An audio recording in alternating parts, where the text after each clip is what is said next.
I'm Cordell Anderson, your narrator for this video report.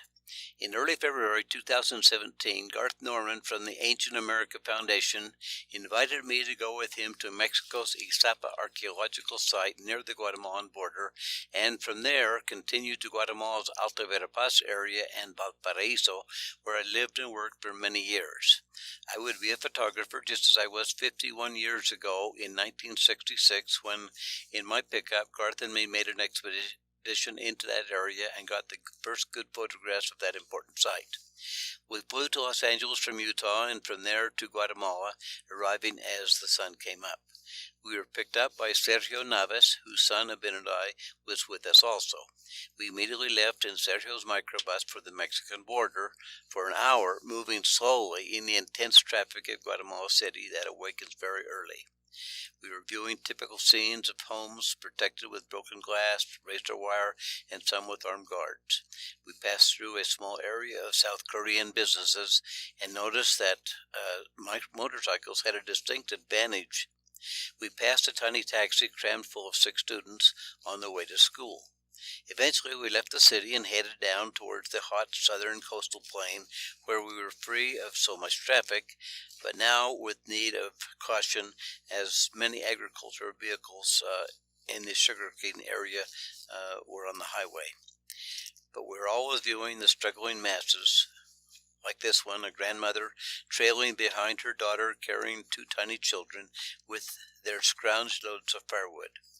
Often we began seeing the huge trucks carrying sugarcane, but more frequently people hustling to earn a living in what many years ago a sociologist described in his book entitled Penny Capitalism. By the way, the fellow with the knife raised is hopefully not going to attack his buddy, rather a watermelon. This nice-looking young lady was selling oranges. In a typical tiny store is seen here selling munchies. Taxis also are of the small kind, and nowadays women are also seen hurrying along on motor scooters, like this mother taking her young son and a daughter to school. Sugarcane loads are more frequent now in this area, all heading for one of the many sugar refineries. We pass a junction and swing to the right to bypass the city of Mazatenango, where, as a missionary 59 years ago, I was treated mistakenly for typhoid, when all of a sudden I changed colors and it was known quickly that I had yellow jaundice. Of course, part of the busy traffic is made up by the colorful buses. Soon we came to another important city, Retaloleo, and traffic intensifies again. But seeing a colorful and delicious sign, Sergio, our driver, decided it was lunchtime. Much has changed over the years in all of these cities, as you can see.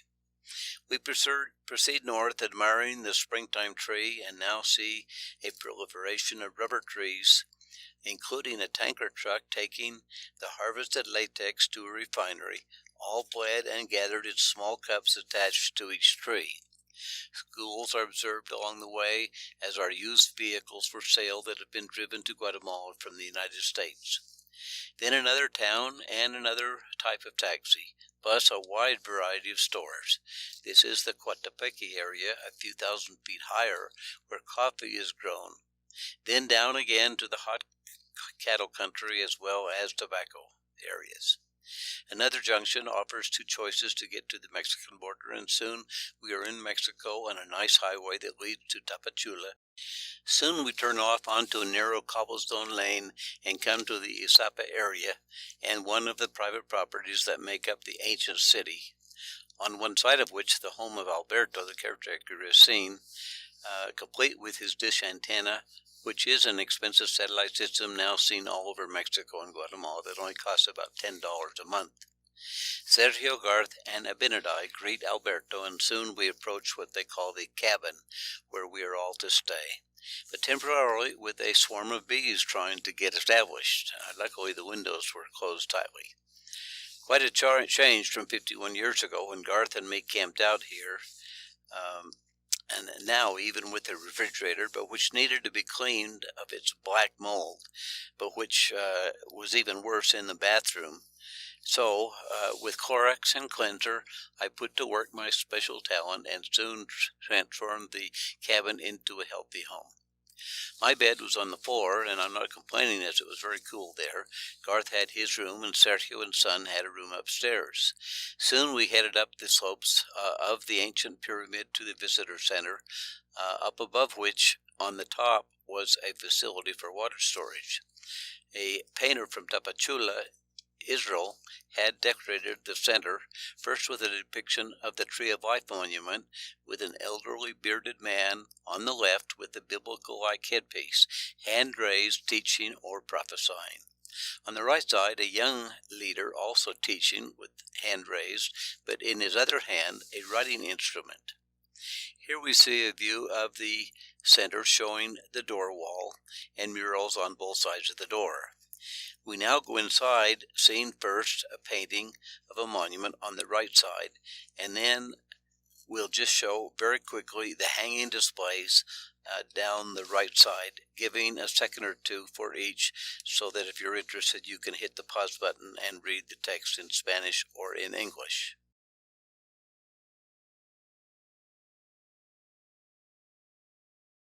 Now a display on the right wall. Once again, you can pause on each if you want to read the text.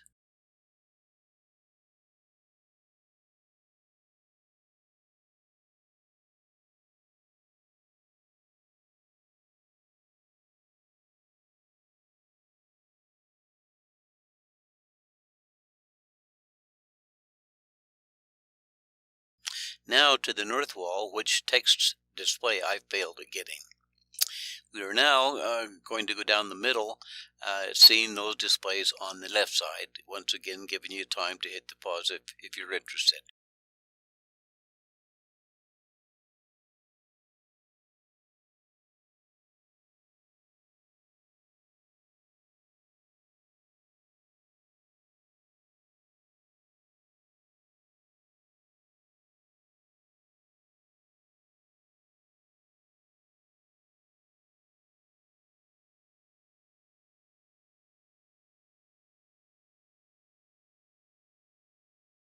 And on the west wall.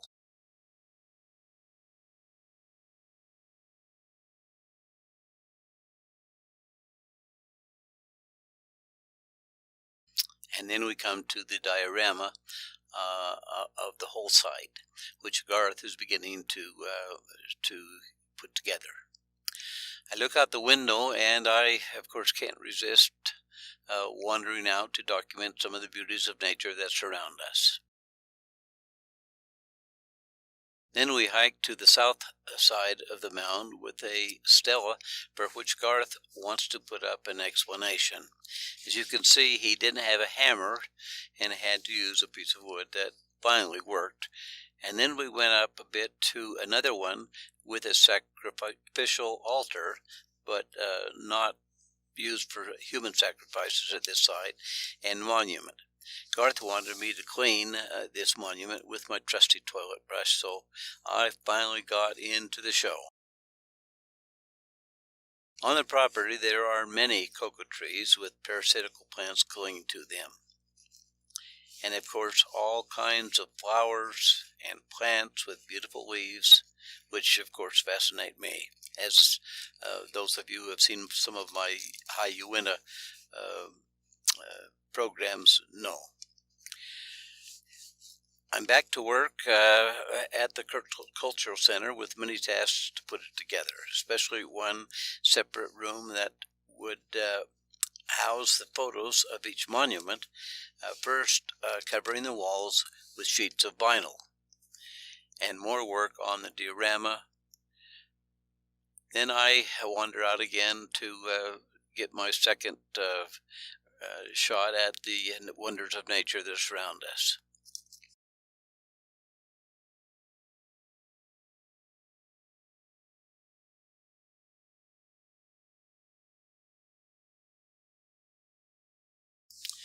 Later, Antonio, the owner of the property, arrives with a few others of the area's citizens' council, who get shown around and then informally explained by Garth what the project is all about. Garth with Alan Gomez as translator, is seen here. Alan is a bright young man who lived for 10 years in San Diego and does very well translating. They all listen attentively and then take another look around and express their approval of the project and make comments, and then I recorded again more pictures of nature that are all over the place. After work, we drove into Tapachula to get things we needed. Tapachula has grown tremendously. Of course, the homes typically are protected with steel and with glass, and we notice protests on cars against the government increasing gas prices, and are quite fascinated with all the local and international flavor of the culture, with lots of eating places we all know and love, with students coming and going, stores for our health needs, for food and refreshment, of course fast food as though we're in the United States, and for our office needs and for fixing up homes and places like the visitor center. And then we stopped for dinner at Pollo Campero. Well, it's the next day, Friday the 17th. The team is having breakfast and getting ready to put the final touches on the center. So back to work with additional help from Sylvester, the only Mormon of those from the area we will meet. For those LDS watching this program, you might be interested in knowing that the stake in the area is called the IZAPA stake. Sylvester is a high councilman. Garth is completing the diorama as close to his guide plan as possible, then sealing the panels in preparation for putting up the photos, almost half of which seems strangely familiar to me, as we will see why in just a minute. Alan went to work adding vegetation to the diorama, Garth continuing with the photos. Then it was time to bring up the sides of the mound, or the pyramid, the glass cover for the diorama. All is now ready for the citizens committee meeting with us, and so I went to work to complete my documentation of nature's beauty around us that was spectacular, and all part of the dense jungle of the area. Then near the house, another swarm of bees on a thorn tree, and this time on a tree that was great for bees, but not the kind of tree you would want to shimmy up to get away from, like a bear or IZAPA's equivalent. In this case, best face the phone and hope for the best. Alberto, with his trusty machete, came to work and soon was mowing the lawn. We had a little time, so Garth and me walked down a lane to another private property and section of IZAPA, where we were met by the caretaker with a large mound behind her. Garth checks out a banner made by the government, and then begins to wander around, climb mounds, inspect others with trees growing out of them, and then down to a corner monument with the mound visible in the neighboring property.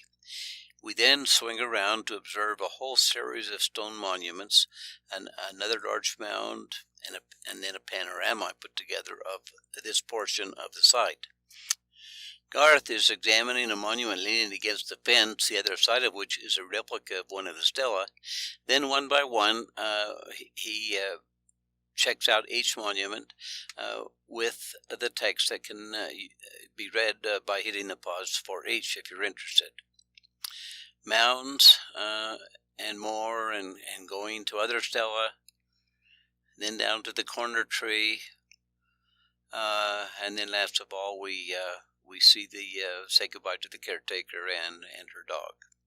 We are heading back to our area, looking to the left, seeing a forested mound, then flat level land, and then the stream that goes through that area. On the right, another mound and a house on its slopes. The owner is on his way home with wood cut somewhere, and Garth and Sylvester say hello, while his wife at the house is yelling at him to not let me take his picture. Back at the center, the owner, Antonio, has sent a trunk and root that painstakingly has been prepared to be a table. As we arrive, a number of cars are parked, and we hustle to gather around the beautiful table Antonio has provided. The Citizens Council is ready, and we take our seats. Garth gives them a warm welcome and explains the project, whose purpose is to help the people better understand and appreciate the history and heritage of the past and the meaning for the present. For the first time, he shows them the Book of Mormon, which he explains is the original sacred book lost anciently mentioned in the Popol Vuh, and states the importance of the site, as it is the only site in the Americas where their history and traditions are recorded in a stone and still are in existence. As in other very famous sites, such recordings in stone have seemingly purposely been destroyed. He then discusses details of the project at the center, and various opinions and suggestions are given. Garth then introduced me to explain my part in this drama, having started with him 51 years ago, and now joining forces to finish what we started. I explained my history since 16, having had a near-death experience followed by a key dream, then a spiritual conversion, all pointing my life towards living simply and dedicating myself to helping the needy people, followed by the missionary experience and actually resorting to treating so many sick Indians, and the development of a method to help them using their sacred book, the Popol Vuh. You can learn about the details of all of this in my autobiography that is accessed on my website, CordellMAnderson.com. Eventually, this led me to partnering with Garth Norman and getting in 1966 the photos that are on display in the visitor center. And then I went on to explain the relationship between IZAPA and the area, Valparaiso, where I lived for many years, and the hope that we will also be able to establish a Mayan cultural center there too. More was said, but my remarks were not recorded, and but they seemed to please the people gathered that day who applauded. Afterwards, Adela, who you see in the pictures, asked me what the relationship was between the Tree of Life stone and the Book of Mormon, and I told her that the monument is a perfect depiction of a vision recorded in the Book of Mormon by the prophet who led the people to America, and is represented as the elderly man on the left, while his son, the first to write their history, is the one on the right side. No preaching of religion was done. Rather, this was a matter of history and culture, and it was well received. All went inside to carefully examine all the displays, and as you can see, I took some fisheye pictures, some of which have been modified to do away with some of the distortion. In the photo room, Garth told the group that all of the photos were taken by me 51 years ago, about which I had already explained in my speech, that every time I turned my generator on and the photo floods, all the mosquitoes from the area descended on me, and then 2 weeks later I came down with malaria and alone had to drive all the way home, treating myself, not able to eat, but just drank soda pop, and I've always joked about having spent more on soda pop to get back to the United States than I did on gasoline, but it was a great way, of course, to diet and lose weight. All were pleased with the center, and we promised to try and return in May to keep the project moving. Garth got names, addresses, and even I got into one group shot. 20 of his books about the site in Spanish were sold, and Garth autographed each. It is available, by the way, on Amazon. After a little refreshment, we bid farewell, prepared our things at the cabin, then briefly passed by another part of the IZAPA archaeological site on the other side of the highway, where me and my kids have camped out more than once on trips back and forth between Guatemala and the United States. We said goodbye to IZAPA, and to Tuxtla Chica, which is the area where it's found, and head for the border with a sign bidding us a happy trip and a quick return. We head for Guatemala City, and the next day continue our journey to Alta Verapaz and Valparaiso, where I spent some of the happiest decades of my life.